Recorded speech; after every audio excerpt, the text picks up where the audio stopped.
কচি খোকা, ধেরে খোকা, টিনু সুন্দরী এখন সব অতীত। এখন বাজার রেখেছে ননদ বৌদির কেচ্চা কেলেঙ্কারি। হ্যাঁ, এটাই এখন হট কন্টেন্ট। বাবা, যদি মিথ্যা মিথ্যা নাটক করে ভিউয়ার্সদেরকে মুরগি করে এক একটা ভিডিওতে যেখানে 15-20K ছিল সেখানে যদি 80K 74K হয়, ভাই কেন নাটক করবে না? কেচ্চা দেখতে মানুষ ভালোবাসে, এটা তো আবার প্রমাণিত হলো। হাজার হাজার লোক বলছে এটা নাটক, এটা নাটক, এটা নাটক। তারপরেও দেখো সেই নাটকেই অংশগ্রহণ করতে যাচ্ছে, মানে সরি দেখতে যাচ্ছে, দর্শকের ভূমিকায় রয়েছে এইসব ভিউয়ার্সরা। তাহলে কেন নাটক করবে না? অ্যাকচুয়ালি দেখো, নিজের ইমেজ রেখে আলটিমেটলি কি হচ্ছে, ঠেঙ্গা। যদি তুমি নাটক করে বাড়ির কেচ্চা পাবলিক করো তাহলে সেটা নিয়ে লোকে আরও কিছু কথা বলবে, তোমায় জ্ঞান দেবে, কিন্তু তার আগে তোমার ভিডিওটা তো দেখতে হবে। তাহলে তার জন্য যদি একটু নাটক করাই যায় সবাই মিলে, তাই জন্যই না 5 মিনিট 6 থেকে 14 সেকেন্ডের মধ্যেই পিক করে হাসির ছালে কন্টেন্ট হচ্ছে, তাই না? বলো তো, হাসছে তো কি হয়েছে? আলটিমেটলি নাটকে পারফরমেন্স যেটা, সেটা very poor, acting is too low, কিন্তু এমন অ্যাক্টিং করছে মানুষ বুঝতে পারছে। তো সো হোয়াট, বুঝলেও তো ভিউজটা দিচ্ছে। আর পুজোর আগে, চৈত্র সেলের আগে, পয়লা বৈশাখের আগে এমন নাটক করে যদি এরকম করে মালটা কামানো যায়, মানে টঙ্কা গো টঙ্কা, তাহলে কেন করবে না বলো তো নাটক? 100 বার করবে, আলবাত করবে। তো চলো, welcome back to my channel. আশা করছি তোমরা সবাই খুব ভালো আছো আর আমিও খুব ভালো আছি। নতুন কন্টেন্ট জমে উঠেছে, সবাই তাদেরকে নিয়ে ভিডিও করতে শুরু করে দিয়েছে। আর এটাই তো স্বাভাবিক, আমরা তো কন্টেন্টের জন্য সবসময় হাঁ করে বসে থাকি যে কখন আমাদের মুখে একটা টপ করে পড়বে আর আমরা পকাত করে গিলে নিয়ে সেই কন্টেন্টে কাজ করব। যাই হোক, অনেকেই বলছিল সো বোরিং টিনুর কন্টেন্ট, সো বোরিং খোকার কন্টেন্ট। তো তোমাদের বোরিংনেস পুরো দূরীকরণ করবার জন্য ননদ বৌদি একদম সহাস্যে মাঠে নেমে পড়েছে। তোমরা বলো, যদি এটা নাটক না হয় তাহলে বৌদি তার থাম্বনেলে ননদের ছবি চিপকায়, ননদ তো ওখানেই অবজেকশন করবে, কিন্তু না, এটা তো মিলি ভগত, দুজনেরই টাকার দরকার, এরও টাকার দরকার, ওরও বাড়ি তৈরি করার জন্য টাকার দরকার, তাই জন্যই না হচ্ছে এটা। তো আজকে তোমরা কি দেখলে যে শুরু হলো মুখটা মানে একদম কেমন বিমর্ষ করে, এবং সেখানে কি বলা হলো, নিজের যত্নই নেওয়া হচ্ছে না, নিজের শরীরের দিকেই তাকানো হচ্ছে না। কি করে করব? মানসিক শান্তি নেই তো, খাওয়া নেই, দাওয়া নেই, ঘুম নেই, সারাক্ষণ অশান্তি অশান্তি অশান্তি, আর তার জন্য এফেক্ট চোখে মুখে ফুটে উঠছে। বুঝতে পারছো তো? এরকম একটা ননদ যদি কালনিগিনী ননদ এসে আমার বাড়িতে জ্বালায়, বাড়ির ভাগ চায়, যেখানে আমি নিজের সর্বস্ব দিয়ে লুটিয়ে বাড়ি করেছি সেই বাড়ির ভাগ চায়, তাহলে কি করে হবে? আচ্ছা, তারপরে শোনো, তোমরা বলছো সব মিটিয়ে নিতে, সব সমস্যার সমাধান করতে। আমি তো চাই মিটিয়ে নিতে, কিন্তু তারা মেটাতে চায় না। আর তার জন্যই দেখো তোমাদেরকে ভিডিও করে দেখাচ্ছি, ক্যামেরায় ফুটেজ তুলে। হ্যাঁ, আমার শাশুড়ি রান্না করছে উপরে কাঠের উনুনে। কেন না? তার মেয়ে আর নাতনির খাওয়া হয়নি, আমাদের কথা কেউ চিন্তা করে না, কিন্তু আমার শাশুড়ি বলছে যে না, আমি সবার জন্যই ভাবছি, সবার জন্যই রান্না করতে এসেছি, ঝগড়া করো করো, কিন্তু খেয়ে দিয়ে ঝগড়া করো। তাই তো, তাই তো। আচ্ছা, বাই দা ওয়ে, কী হলো? বা এটাই হলো যে ননদ বলছে আমি তো ভাগ চাইনি, আমি চেয়েছি এখানে থাকতে। ভালো কথা। এবার বৌদি বলছে তুমি থাকছো থাকো, তুমি তোমার মতো করে থাকো, তোমার নিজে রান্না করে খাও। আমি বাপের বাড়ি এসছি, আমি তো রান্না করে খেতে আসিনি, আমার মা আছে, আমার মায়ের দায়িত্বে আমি থাকবো। মা কার দায়িত্বে আছে পরের কথা, মায়ের দায়িত্বে আমি থাকবো। আরে তোমার মাকে কে দেখে? আমি, এই শর্মা, নিজে ইনকাম করে। তোমার দাদার ক্ষমতা নেই, তুমি ভালো করে জানো। তোমার দাদার আয়া থেকে আরম্ভ করে ভরণ পোষণের সমস্ত দায়িত্ব আমি নিয়েছি। আমি তো মহান হওয়ার জন্য এমন একটা কাজ করেছিলাম যে দেখো আমি মহান, যেইখানে এরকম একটা ছেলের এরকম হয়েছে, তারপরেও আমি সব কিছু জেনে তাকে বিয়ে করে তার সমস্ত দায়িত্ব নিয়েছি, তাকে হাগানো, মোতানো, খাওয়ানো, স্নান করানো সব আমি করি, প্লাস ইনকাম আমি করি, সেই থেকে আবার সুন্দর অট্টালিকা আমি তৈরি করেছি, সব আমি আমি আমি আমি আমি আমিময় জীবন। আর সেখানে তোমার মেয়ে আজকের এখানে এসে প্রায় 3 বছর রয়েছে, সেই দায়িত্বও আমি নিয়েছি। ঠিক আছে, ও একটা বাচ্চা মেয়ে, ও থাকলে খুব একটা অসুবিধা নেই, কিন্তু তুমি আজকের বর ছেড়ে চলে এসেছো, তোমাকে দেখে বিয়ে দিয়েছিল, তুমি সেই বিয়েতে খুশি নয়, তার দায় কি আমার? সেটা তো তোমার মা বাপের দায়িত্ব। বাবা নেই যখন, মা আছে, মায়ের দায়িত্ব। আরে ভাই হ্যাঁ, আমি তো তাই বলছি, মায়েরই দায়িত্ব। আর মায়ের দায়িত্ব যেহেতু তোমরা নিয়েছো, তাই আমার দায়িত্ব তোমাদের নিতে হবে। আমি রান্না করে খাবো না, আমি এই বাড়িতে থাকবো, তোমাদের বাড়িতে বসে আমার মায়ের হাতে রান্না খাবো, আর তোমার পয়সায় জিনিসপত্র যেগুলো কিনবে আমি সেই পয়সায় খাবো। কেন খাবো না? তোমার ওই চ্যানেলটা কি শুধু তোমার জন্য দাঁড়িয়েছে? আমার মা উদয় অস্ত পরিশ্রম করেছে, রান্না করেছে, বাজার করেছে, তোমার মেয়েকে স্কুলে দিয়ে আসা নিয়ে আসা করেছে, প্রচুর খেটেছে। আর তুমি বসে বসে পট রানীর মতো ছিলে। তুমি এখানে পয়সা ইনকাম করছো বলে তোমার রেলাই আলাদা ছিল, হ্যাঁ। আর আমার মা পুরো ঝি চাকরানির মতো তোমার সংসারে উদয়স্ত খেটেছে। আর এটা আমার বাবার জায়গা, বাবার জায়গার নিচে যে জায়গাটা, সেই জায়গাটা তো ওই সরকারি যোজনায় হয়েছিল। তারপর আমার বাবা দাদা এরা মিলে উপরের ঘরের এগুলো করেছে। তারপর তুমি পুরো উপরের ঘর করেছো, টাইলস করেছো, যা করেছো করেছো। তো তোমাকে কে বলেছিল এত পয়সা খরচা করে এই বাড়ির পিছনে ইনভেস্ট করতে? তোমার যদি মনে হতো যে তুমি তোমার বর এবং বাচ্চা নিয়ে একা থাকবে, তাহলে তুমি তো অন্য জায়গায় জায়গা কিনে বাড়ি করতে পারতে। আমার বাবার বাড়িতে তোমাকে কে বলেছিল ইনভেস্ট করতে? এখন আমাকে থাকতে দিতে হবে, ইভেন থাকতে না, আমাকে খেতে দিতে হবে। হ্যাঁ, মেন ব্যাপার, আমি রান্না করব না, আমি বরের বাড়ি থেকে অনেক কষ্ট করে, অনেক জ্বালা যন্ত্রণা সহ্য করে সেইখানে সংসার করে জমি জায়গা কিনে ভিত পুজো পর্যন্ত করেছি। এখন এসে আমি এখানে বহাল তবিয়াতে থাকবো এবং তোমার হাঁড়ি থেকে ভাত তুলে তুলে খাবো, যেখানে আমার মাই রান্না করে। কারণ তুমি তো রান্না করো না, খুব রেয়ার রান্না করো, তাহলে আমি মায়ের হাতে রান্না খাবো, তোমাকে পয়সা খরচা করতে হবে। আর আমি বহাল তবিয়াতে এখানে থাকবো যতদিন না পর্যন্ত আমার ওইদিকে সমস্ত কিছু ঠিকঠাক হচ্ছে। বুঝতে পেরেছ বৌদি? হ্যাঁ, তো বৌদি ননদের ঝগড়া একেবারে জমে উঠেছে, সবাই বুঝতে পারছে স্ক্রিপ্টেড এবং ভেরি পুয়ার স্ক্রিপ্ট।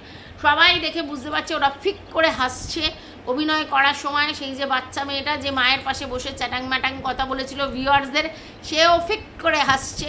আর তার মাও শুধু চোখের জল মুছছে। ওইসব নটাঙ্কি নানা রকম শুরু হয়েছে, এ একটা বলে ও একটা বলে। একই বাড়ির উপরের তলা থেকে একজন কন্ট্রোভার্সি ছুড়ে দিচ্ছে, আর নিচের তলা থেকে আর একজন কন্ট্রোভার্সি ছুড়ে দিচ্ছে, আর বলছে লে লুটকে লে লুটকে লে লুটকে। মানে আমাদের মতো কন্ট্রোভার্সি ক্রিয়েটাররা ভিডিও নামাচ্ছে, আর ওদের ভিডিও পর পর পর পর পর পর করে 80K 74K এগুলো হয়ে যাচ্ছে। তাহলে তোমরাই বলো তো, সাধারণ নর্মাল কেন গৃহস্থালির কাজ দেখাবো, যেখানে এরকম একটা ফুটেজ, যেখানে শাশুড়ি রান্না করছে আর ননদ দাঁড়িয়ে আছে, আউ মাউ চাউ হচ্ছে, সেইগুলো প্লাস আমি একটু 2-4টে কথা বললাম, তেমন একটা কাজ দেখাতে হলো না, তাতেই ভিউজ। তাহলে সেই পরিবারের কেচ্চা কেলেঙ্কারি বেচে যদি এত টাকা ভিউজ হয়, তাহলে আমি কেন গতর খরচা করে হ্যান করে ত্যান করে পয়সা ইনকাম করতে যাব? হ্যাঁ, লোকে বলবে, লোক তো কহেঙ্গে, লোগোं का काम ही है कहना। লোক এর আগেও বলেছিল, লোক এখনো বলছে, লোক সারা জীবন বলবে। তো লোকের ভয় পেয়ে আমার করলে হবে? আমার ইমেজ আগে না আমার পেট আগে? আমি দেখো ইহুই ইনকাম করে করে বসে বসে ইনকাম করে করে আমার অভ্যেস খারাপ হয়ে গেছে। এখন আর আমার বেশি খাটতে ইচ্ছা করে না। মিথ্যা গল্প সাজিয়ে লোকের কাছে প্রেজেন্ট করলেই পয়সা, আর পয়সার লোভ তো আমি ছাড়তে পারছি না। হ্যাঁ, এখন আমি অনেক কষ্ট করি, আমাকে সহ্য করতে হয়, অনেক কষ্ট করতে হয়, তার কারণ না হলে ভিউজ হয় না। চারিদিকে সবাই পেট বার করে ভিউজ কামিয়ে নিয়ে যাচ্ছে, হ্যাঁ, কেউ পরকিয়া করে ভিউজ কামিয়ে নিয়ে যাচ্ছে, আমি তো সেগুলো করতে পারছি না। তাহলে আমাকে পারিবারিক কেচ্চাই বেচতে হবে। আর দেখো, 2টো ননদ, একটা ভাসুর, শাশুড়ি, এত জমজমাট ফ্যামিলি, সেখান থেকে কারোর না কারোর সঙ্গে একটা তাল লাগানি শুরু করলেই তো আমার ভিউজ। ছাড়বো কেন? বাইরা হয়ে আমার বরকে কিন্তু দেখা যাচ্ছে না। বর কি শুধুই স্ক্রিপ্ট লিখে যাচ্ছে? কে জানে বাবা, ওপরওয়ালাই জানে। তবে যাই বলো তাই বলো, যদি মিথ্যা হয় তাহলেও দর্শক চিৎকার করছে, আর যদি সত্যি হয় তাহলেও দর্শক চিৎকার করছে। কেন? যে এইসব পারিবারিক কেচ্চা তোমরা মার্কেটে বেচে পয়সা ইনকাম করতে এসেছো। ছি ছি ছি ননি, ছি ননি না, এটা কোনি হবে, ছি ছি ছি ননি কোনি, ছি ছি ছি, মানে সবাই বলছে কি অবস্থা। ও বাবা, ওইদিকে একজনকে দেখি, সে তো একেবারে মানে কি বলবো, সব জেনে শুনে নাটক বুঝে সুঝেও তাকে মানে আর কি সাফাই, তার হয়ে সাফাই গাইছে। ননদকে আর কি অ্যান্টি করেছে, তার হয়ে সাফাই গাইছে। সাফাই গাওয়ার কিচ্ছু নেই, ননদ আর ভাইয়ের বইয়ের যথেষ্ট অন্তরঙ্গতা আছে, আর তার জন্যই তো নাটকটা করেছে, কারণ লোকে জানে যে এই নাটক মানুষ দেখতে আসবে, তাই করছে। এর আগেও তো করেছিল, দুদিন পর বলেছিল যে আমরা নাটক করছি, আমরা শাশুড়ি বৌমা মিলে নাটক করছি, লোককে বোঝানোর চেষ্টা করছি, মানে যত ভিউয়ার্সদের বোঝানোর দায়টা তো ওরা নিয়েছে, তাই এইবারেও তাই করবে, ঠিক আছে। বারবার বারবার রাখালের গল্পের মতো হয়ে যাচ্ছে, তারপরে যখন সত্যি কোনো দিন এরম হবে তখন লোক আর বিশ্বাস করবে না। যাই হোক, অনেকে বলে অনেক স্যাক্রিফাইস। আজকের একটা কথা বলি, এক হাতে না তালি বাজে না। এই শাশুড়িরও কিন্তু প্রচুর অবদান আছে, প্রচুর খেটেছে এই সংসারের জন্য, সেই কন্ট্রিবিউশন নেই। আগে যখন মানে শাশুড়ি খাটতো তখন শাশুড়িকে মানে সেগুলো ধামাচাপা দেওয়া হতো, আর এখন শাশুড়ি ওপেনলি খাটছে, সেটাই ক্যামেরা করে দেখানো হচ্ছে। আর শাশুড়ি কি বলছে, শাশুড়ি নাকি মুখে উপর কিছু বলছে না, ছেলে মেয়ে দুজনকে সমান দেখছে। আর সেখানেই ছেলের বউ বলছে ইনি তো ক্যামেরার সামনে কিছু বলবে না, ভালো মানুষ সাজে, ক্যামেরার পিছনে বলবে। তা পারিবারিক কেচ্চা কেলেঙ্কারি মার্কেটে বেচার জিনিস, তো শাশুড়ির মধ্যে তো সেইটুকুনি বুদ্ধিমত্তা রয়েছে দেখছি, যে অন্তত ফ্যামিলির কেচ্চা বাইরে বিক্রি করে রেভিনিউ আর্ন করাতে তিনি পক্ষপাতিত্ব নয়, তাই জন্য চুপ করে রয়েছে। ক্যামেরার পিছনেই তো বলার শ্রেয়, ঘরের জিনিস ক্যামেরায় লোক দেখিয়ে বলার জিনিস যে দেখো এটা এই, ওটা ওই, ওটা ওই। মন মোদ্দা কথা আমি এটা বুঝেছি, এই ভদ্রমহিলা যিনি কিনা তার বরকে ছেড়ে চলে এসেছেন, তার বক্তব্য আমি এই বাড়িতে শুধু থাকবো না, এই বাড়িতে থাকবো খাবো, পুরো আমার দায়িত্ব তোমাদেরকে নিতে হবে, সেটা তুমি নাও, তোমার ছেলে নাও, মানে মাকে বলছে, আর তোমার ছেলের বউ নিক, আমার দেখার দরকার নেই। আমি ওই বাড়ি ছেড়ে এই বাড়ি চলে এসেছি, তোমরা আমাকে দেখে শুনে বিয়ে দিয়েছিলে, আর ওখানে আমি টিকতে পারছি না, তাহলে এখন তোমাদের দায় আমাকে এই বাড়িতে রেখে আমাকে খাওয়ানো, পড়ানো, থাকানো, বুঝতে পেরেছো? আমার মেয়ের দায়িত্বও তোমাদের, আমার দায়িত্বও তোমাদের। মানে এদিকে বৌদি বলছে চিন্তা করে দেখো, একটা বাচ্চা মেয়ে, তার দায়িত্ব নেওয়া ঠিক আছে, কিন্তু এখন বুড়িটা হয়ে এসে পড়েছে, কিচ্ছু রান্না করবে না, বান্না করবে না, নিজে ইনকামও করবে না, আমাদের পয়সায় বসে বসে খাবে। তার মানে আমাকে কষ্ট করে ইনকাম করে যেতে হবে, আর এরা লুটে পুটে খাবে। আর এই মহিলা যে কিনা ননদ, সে কিন্তু পরিষ্কার এটাই বোঝানোর চেষ্টা করছে যে ভাই আমার এই বাড়িতে হক আছে, শুধু থাকার না, খাওয়ারও। কেন না, আমাকে দেখে শুনে বিয়ে দিয়েছে, তাহলে আমি যদি ওখানে টিকতে না পারি, আমার কোথায় যাবো? আমি তো বাবার বাড়ি আসবো, আমার তো বাবার বাড়ি আছে, আর বাবার বাড়ি এসে আমি কেন হাত পুড়িয়ে রান্না করে খাবো? আমার মা যেখানে বর্তমান, সেখানে আমি হাত পুড়িয়ে রান্না করে খাবো না, আমি রান্না করব না, বান্না করব না, আমি তোমাদের সংসারেই খাবো, মানে জোর করে এসে ঘাড়ে উঠবে, এরকম একটা বক্তব্য। আর এখানেই সমস্যা, এদের বক্তব্য যে ভাগ দেওয়াটা সমস্যা নয়, বাড়ির ভাগ চেয়েছে বা বাড়িতে থাকছে এটা সমস্যা নেই, কিন্তু আমাদের সংসারে আমি ওকে রাখতে চাইছি না, আর ও জোর করে আমাদের সংসারে থেকে অশান্তি লাগানোর চেষ্টা করছে, এইখানেই সমস্যা হয়েছে। তো সবাই বলছে যে যদি এটা পারিবারিক সমস্যা সত্যি হয়, তাহলে এই সমস্যা কোথায় সমাধান হবে? তোমার ভাসুরকে ডাকো, তোমার নন্দাইকে ডাকো, তোমার ননদকে ডাকো, সবাই মিলে মিটিং করে, বৈঠক করে আসল ব্যাপারটা একটা সলিউশনে আসো। এভাবে তো চলতে পারে না। না তো তোমরা সেই সব না করে ইউটিউব প্ল্যাটফর্মে এসে শুরু করে দিয়েছো বেচা কেচ্চা। আরে ভাই, কি করে সমস্যার সমাধান করবে? সমস্যা তো কিছু হয়নি, তাহলে সমস্যার সমাধান কি করে করবে? বাড়ির বড়রা এসে যে সমাধান করবে, কেন করবে? কিছু হলে তবে তো হবে। তাহলে তো সবাই জানে যে এটা নাটক হচ্ছে, মেল ক্রিয়েটারও জানে, তার বর্দিও জানে, সবাই জানে যে এরা এটা নাটক করছে এবং ভিউজের জন্যই করছে, কারণ সবার চারিদিকে এত ভিউজ, তাহলে ও কেন করবে না? সেই জন্যই নেমে পড়েছে মাঠে, আর গোল দেওয়ার চেষ্টা করছে। কিন্তু ব্যাপারটা হচ্ছে বেশ পরিমাণ লোক, মানে 100% না হলেও 80% লোক কিন্তু বুঝে গেছে এটা নাটক। হ্যাঁ, এইবার 20% লোক একটু ডাউট করছে, 10% লোক, আর 10% লোক হচ্ছে ব্লাইন্ড সাপোর্টার, তারা সে যাই করে তাতেই হ্যাঁ মেলায়। তার জন্য তারা বুঝতে পারছে না। কিন্তু যদি চোখ কান খুলে রাখো, বড় বড় করে তাকিয়ে দেখো, তাক ঝাঁককে দেখো, তাহলেই পরিষ্কার বুঝে যাবে দুধ পানি কা পানি, এটা নাটক ছাড়া অন্য কিছু না। পুরোটাই শুধুমাত্র চ্যানেলের ভিউজ কমে গেছে বলে দুজনের, একজন তো ভিডিও দেওয়া বন্ধ করেছিল আর একজনের ভিউজ একেবারে তলানিতে ঠেকেছিল। ওরকম ভিউজ নিয়ে 10, 15, 20 নিয়ে তো ওর চলবে না, কারণ ওদের তো ভিউজ পেয়ে পেয়ে নেশা হয়ে গেছে, তার জন্য এরকম ভিডিও ছেড়েছে। আর দুটো ভিডিওতেই দেখেছো তো ভিডিওর মানে ভিউজটা কোন জায়গায়, তাতে 4টে লোক গালাগালি দিলেও কি বাজে কথা বললো বা অপমানজনক কথা বললো, হু কেয়ার্স। অনেকেই তো বলে আমরা কমেন্ট বক্স চেকই করি না, বড় বড় ইউটিউবাররা কমেন্ট বক্স চেকই করে না, তারা তাদের মতো ভিডিও দিয়ে যায়, যেটা হয় হয়, যেটা না হয় না হয়, তারা ভিউজটা দেখে নেয়, চুপ করে বসে পড়ে বা শুয়ে পড়ে। তাহলে এখানেও তাই, এখানেও দেখছে যে ভিউজটাই ম্যাটার, সেখানে কি কমেন্ট করছে, আমার কি নেচার, আমার কীরকম আগে কীরকম বিহেভিয়ার ছিল, এইসবগুলো দেখে তো কোনো লাভ নেই। কারণ আমি যদি খেতে না পাই আমায় তো কেউ খাওয়াবে না, মানে তার বক্তব্য অনুযায়ী আমাকে আমারটাই রুটি রোজগার করতে হবে, আমারটা আমাকেই চালাতে হবে। তাহলে মাঝে মধ্যে এরকম একটা নাটক করলে অসুবিধে কোথায়? না, কোনো অসুবিধা নেই, না তোমার অসুবিধা আছে, না আমাদের মতো কন্ট্রোভার্সি ক্রিয়েটারদের অসুবিধা আছে। আমরাও পারেশান হয়ে যাচ্ছিলাম এই পরকিয়া ঘ্যানোর ঘ্যান করতে করতে, একই কথা কত বলবে 2 বছর ধরে। আর এই কন্টেন্টটাও প্রচণ্ড একঘেয়ে হয়ে গেছিলো, অনেকেই এই কন্টেন্ট আর শুনতে চাইছিল না। তাই আমাদের কাছে তোমরা নক্কি হয়েছ, বহুদিন আমাদের নক্কি হয়েছ। আমরা এবার এই নক্কিদের শুধু বেচবো আর খাবো, বেচবো আর খাবো। হ্যাঁ, আমাদের কাজই তো বেচা, আমাদের কাজই বেচা। আমরা কন্ট্রোভার্সি ক্রিয়েটার কি, অন্য লোকের কন্টেন্ট সেখান থেকে কন্টেন্ট করে বেচে খাই, তা আমাদের কাজ সেটা। এবার তোমরা যত ভুরি ভুরি কন্টেন্ট দেবে, আমরা সেই ভুরি ভুরি কন্টেন্টের উপরে কাজ করে আমাদের মুনাফাটা লুটবো। তা অ্যাকচুয়ালি তো কোনো লাভ লস কারোর হয়নি, না তোমার লস হয়েছে না আমাদের লস হয়েছে। এইবার যদি বলো ভিউয়ার্স, দেখো ভিউয়ার্সদেরকে পরিষ্কার করে বোঝানো হচ্ছে, প্রচুর কন্ট্রোভার্সি ক্রিয়েটাররা বোঝাচ্ছে এটা নাটক, তারপরেও ভিউয়ার্সরা যদি নাটক জেনে নাটক দেখতে যায় কিছু বলার নেই।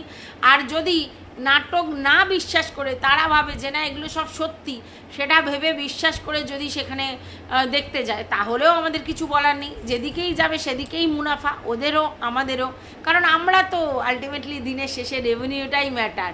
তো হোক না, অসুবিধা কী আছে? নতুন কন্টেন্ট, নতুন গল্প, নতুন ট্রেন্ডিং টপিক, ভালোই তো লাগছে। এর আগেও অবশ্য ননদ ভাইয়ের বইয়ের হয়েছে, রণপ্রীতিদের ব্যাপারটা তোমরা জানো, দীপিকার সঙ্গে। হ্যাঁ, খেলাটা খুব একটা জমেনি, কিন্তু দুজনের সম্বন্ধে টাগোপাড় চলছিল এবং সেখানে দিদি ভিলেন হয়ে গিয়েছিল।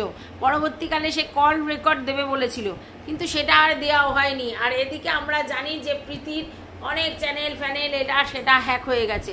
হ্যাঁ, তো যাই হোক, সেও বলছে কে করেছে কি করেছে সব বুঝতে পারছি। তার মানে এখন ননদ বৌদি ট্রেন্ডিং, সে যার ননদই হোক আর যার বৌদি হোক। টিনুও একসময় এই ননদের নিন্দা করে করে ননদের কেচ্চা মানে ননদকে বেছে বেছে ভালোই পাবলিক থেকে ফুটেজ বা ভিউজ পেয়েছিল। হ্যাঁ, অবশ্যই তার সঙ্গে খোকাও ছিল। খোকা যা নিজের মায়ের পেটের বোন, তাকে নিয়ে কন্ট্রোভার্সি করেছিল, খোকাকে সঙ্গ দিয়েছিল টিনু। তখনও কিন্তু এই ননদ বৌদির ঝামেলা একেবারে তুঙ্গে চলে গেছিলো, সেটাও কিন্তু একটা সময় বেশ ট্রেন্ডিং ছিল। আর এখন আবার ননদ বৌদি ক্যাজরা চলছে। হ্যাঁ, পারিবারিক কেচ্ছার মধ্যে কি দেখাবে? নয় শাশুড়ির সঙ্গে ঝামেলা, নয় ননদ জায়ের সঙ্গে ঝামেলা, এই তো হয় পারিবারিক কেচ্ছা। আর এদিকে আছে পরকীয়ার কেচ্ছা, বর ছেড়ে চলে যাওয়া, স্বামী ছেড়ে চলে যাওয়া, এই তো ব্যাপার। তো এই একই জিনিসে সবাই বোর হয়ে যাচ্ছিল, তার জন্য এই নতুন কন্টেন্টটাতে সবাই স্বাগত জানিয়েছে এবং বলেছে ওয়েলকাম টু কন্ট্রোভার্সি ওয়ার্ল্ড। হ্যাঁ, একদম। অ্যাকচুয়ালি কন্ট্রোভার্সি না করলে চ্যানেলগুলোর ভিউজও সেই লেভেলের হয় না। পরবর্তীকালে কন্ট্রোভার্সি মানে যারা ক্রিয়েটার তাদেরকেই হ্যাটাহুটি করে, তো ওদের জন্যই এদের চ্যানেলগুলো লোকে আবার দেখতে যায় ফর কিউরিসিটি। বুঝতে পেরেছো? এত লোক ওদের নিয়ে ভিডিও ধরছে, তাহলে একটু লোকের কিউরিসিটি হবে না যে আবার কি নতুন কাগজে মোড়া পুরনো গিফটটাই দিয়ে দিচ্ছে, এটাই ভাবছে। তো যাই হোক, যেটা বলছিলাম সেটা হচ্ছে যে কিচ্ছু করার নেই, একা তুমি সমস্ত কিছু করেছো, এই যে অহংবোধটা এটাই খারাপ। কারণ তোমার চ্যানেলে তোমার শাশুড়ি, তোমার ননদ, তোমার বর, তোমার যা, তাদের বাচ্চা, তাদের সবাইকে দেখিয়েছো এবং তারা যথেষ্ট তোমাকে কোঅপারেট করেছে। এখন যদি বলো সবটা আমার, আমি কষ্ট করেছি, আমি অশান্তি ভোগ করেছি, আমি নিজেরে করেছি, এত আমি করলে হবে? আমি করলে হবে না। তবে হ্যাঁ, এই যে তোমার ননদের যে নাটকটা, এটা পরিষ্কার বোঝা যাচ্ছে যে বেসিক্যালি মেয়েটি কুড়ে, নাহলে শ্বশুরবাড়ি ছেড়ে এসেছে কেন, কোথাও কোনো দিন ঘুরতে যায়নি, নিয়ে যায়নি কোনো। ভাই কার ভাগ্যে ঘুরতে যাওয়াটা খুব বেশি লাগে, মানে ঘটে? সবাই কি ঘুরতে যেতে পারে হাজব্যান্ডকে নিয়ে? পারে না। তাহলে এইটা কোনো এক্সকিউজ নয় পরকীয়া বা ডিভোর্স করার জন্য। যাই হোক, এর কি হয়েছে, অনেকে তো বলছে ইন্টুগুলুগুলুতে জড়িয়ে পড়েছে, সেটা অবশ্য আমার কাছে কোনো কিছু জানা নেই, আমার কাছে কোনো এরকম আপডেট আসেনি, বলতে পারবো না। তবে এটা বলবো যে এ হচ্ছে কমেন্টে, লাইভে না ভিডিওতে কমেন্ট বক্সের মাধ্যমে জানাচ্ছিল যে তোমাদের কাছে যদি ভালো পাত্রী থাকে তাহলে বলো, আমার এই হাজব্যান্ডের সঙ্গে জুটিয়ে দেবো আর কি, ঠিক আছে? তো যাই হোক, বহু রকম চেষ্টা চরিত্র করে নাটক হচ্ছে, এবং সেই নাটকে শাশুড়ি থেকে ননদ থেকে ননদের মেয়ে আর এদিকে কোনি সবাই একত্রিত হয়েছে। নাটকের স্ক্রিপ্টটা পুর হলেও সবাই মিলে বেশ ভালো নাটক জমিয়ে তুলেছে। মানুষ বুঝতে পেরেও সেই চ্যানেলে যাচ্ছে শুধুমাত্র নাটক দেখার জন্য, যে এরা ভিউজের জন্য কি লেভেলের নোংরামি করতে পারে আর কতটা নাটক করতে পারে, আর ভিতরে একরকম সামনে একরকম। হ্যাঁ অবশ্যই এই বৌমাই তো বলে দিল যে আমার শাশুড়ি অফ ক্যামেরায় আমাকে বলবে যা বলার, অন ক্যামেরায় বলবে না। তার মানে কি, এরা ডুয়েল সবাই প্লে করে, তো সব পরিষ্কার জলের মতো হয়ে যাচ্ছে। তারপরেও এরা একে তাকে স্ট্রাইক দেয়া, একে তাকে কেস দেয়া, এগুলো করে যাবে। এগুলো করে কি লাভ হয় আমি তো বুঝে পাই না। আলটিমেটলি হ্যারাসমেন্ট ছাড়া কিছুই লাভ হয় না। তো লোককে হ্যারাসমেন্ট করে লাভটা কি আছে? ও নিজেদের সাফার কমবে?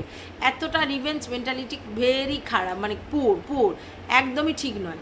যাই হোক, এই ভিডিওটা আমি আর বড় করব না। ভালো লাগলে ভিডিওটা লাইক করবে, পাশে থাকবে সাবস্ক্রাইব করে, অল নোটিফিকেশান অন করে বেল বাটনটা অতি অবশ্যই বাজিয়ে দেবে। টাটা।